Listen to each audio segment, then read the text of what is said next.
सामान्य नहीं है। हजार पाखुड़ी वाला वह कमल खिला हुआ है। ऐसे उस कमल को देख करके भी लोगों के मन रूपी कमल भी खिल जाते हैं। ऐसे ही एक ग्वाले ने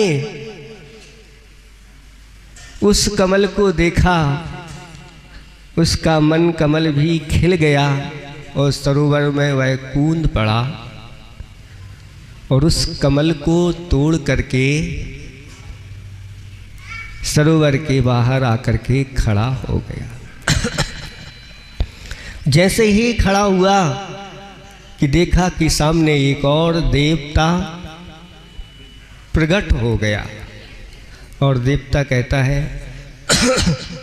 खबरदार, इस कमल को किससे पूछ करके तोड़ा। उस देवता का ऐसा दिव्य स्वरूप देख करके वह ग्वाला घबरा गया और कहता है, ये तो सरोवर में लगा हुआ था और मैंने जाके तोड़ लिया। देवता कहता है, ये मेरा कमल था और बिना पूछे इसको तोड़ा है, तो अब तो दंड मिलेगा, इसकी सजा मिलेगी। दंड और सजा की बात आई तो ग्वाला क्षमा याचना करने लगा, मुझे क्षमा कर दो, मुझे जानकारी नहीं थी। देवता ने उसको क्षमा कर दिया और कह दिया, कोई बात नहीं, तोड़ तो लिया है, लेकिन इस कमल को वहां पर जाकर के समर्पित करना जो सर्वोत्कृष्ट हो। कौन हो? सर्वोत्कृष्ट। अब ग्वाला तो पढ़ा लिखा नहीं, ढोर चराने वाला। ढोर चराने वाला कौन कहलाता है? बरेदी भी कहते हैं आप लोग, चरवाहा। उसने विचार किया कि जिन सेठ जी के यहाँ मैं गायें चराने के लिए जाता हूँ वही मेरे लिए सर्वोत्कृष्ट है। और वह कमल ले जाकर के अपने सेठ जी को प्रदान करने लगता है। सेठ जी, आप सर्वोत्कृष्ट हैं, इस कमल को ग्रहण कर लीजिए।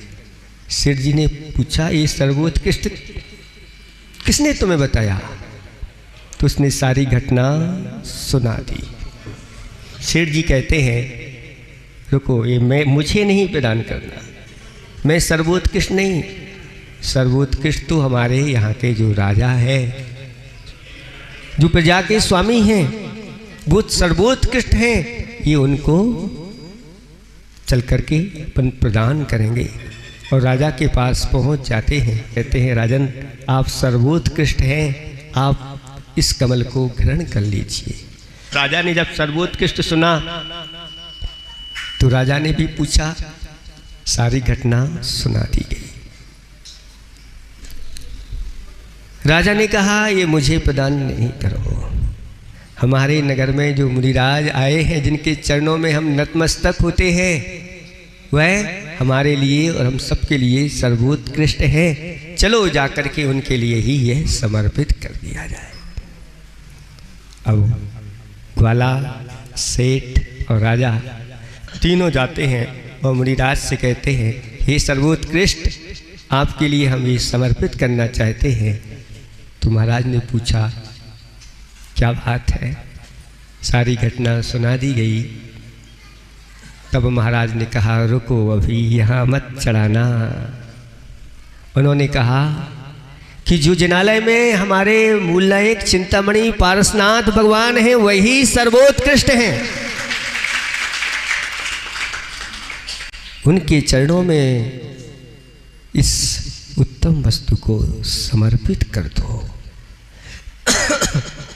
क्योंकि जो सर्वोत्कृष्ट होते हैं, उनके लिए जो सर्वोत्कृष्ट द्रव्य समर्पित किए जाते हैं, एक दिन वह भी सर्वोत्कृष्ट हो जाते हैं। तब उस ग्वाले ने जाकर के वह कमल भगवान के सामने ये कहते हुए भगवान आपकी कृपा से मैं सुखी हो जाऊं, आप तो सर्वोत्कृष्ट हैं, इसलिए मैं आपको यह समर्पित करता हूं। और ऐसा कमल को समर्पित करके चला गया।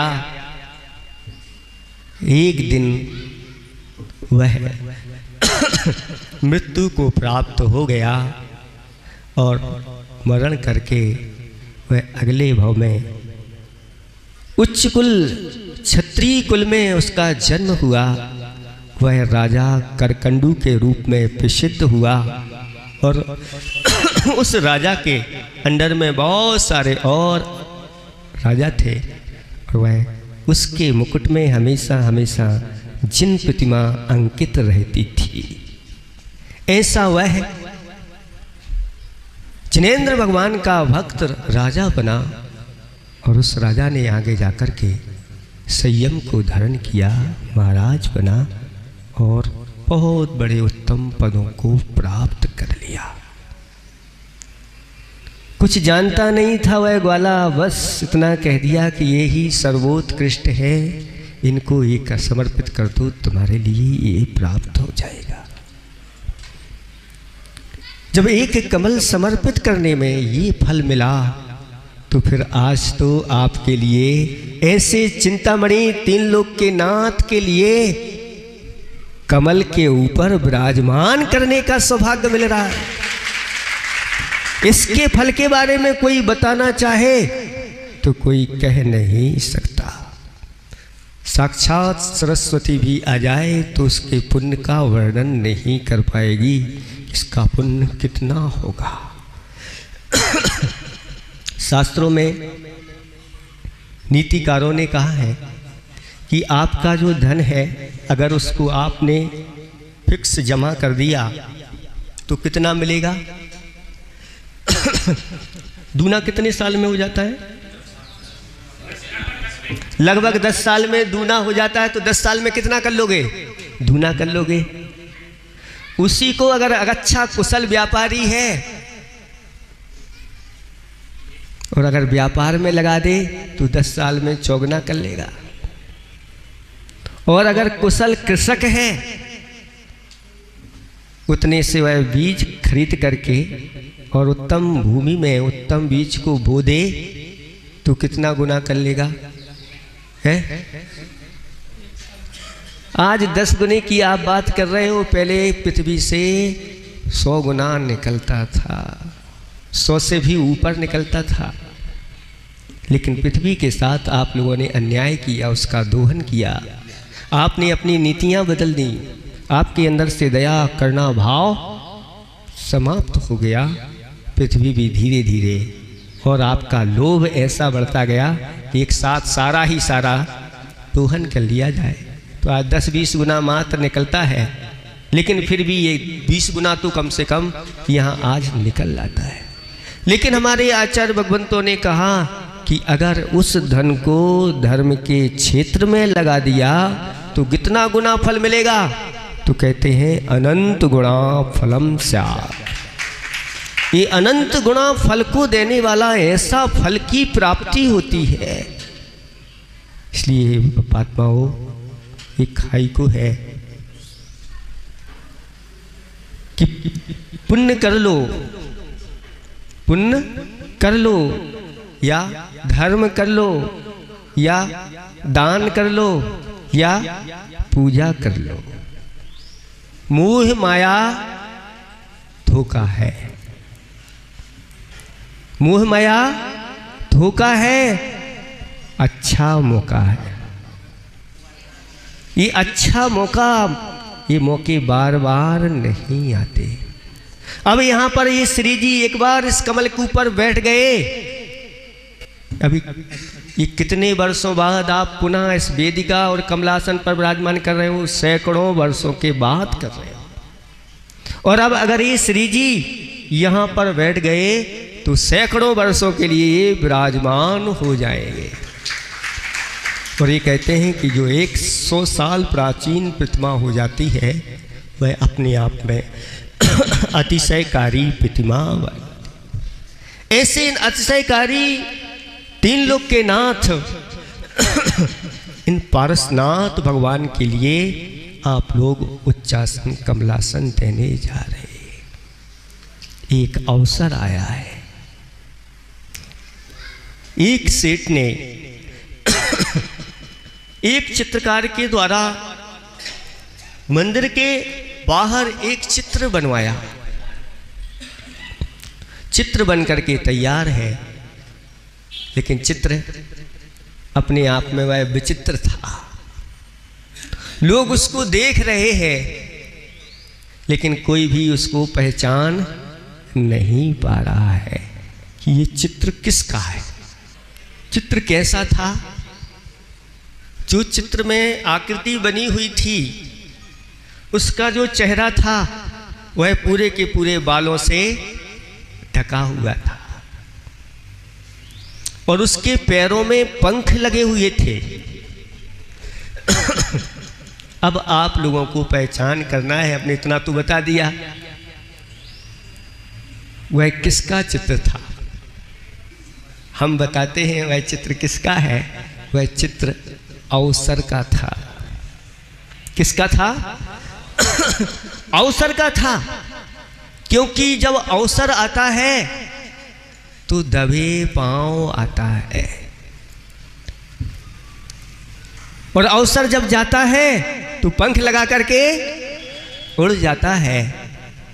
जो अवसर की पहचान कर लेते हैं वो तो लाभ उठा लेते हैं, और जो अवसर की पहचान नहीं कर पाते वो देखते रह जाते हैं। अरे हम तो रह ही गए।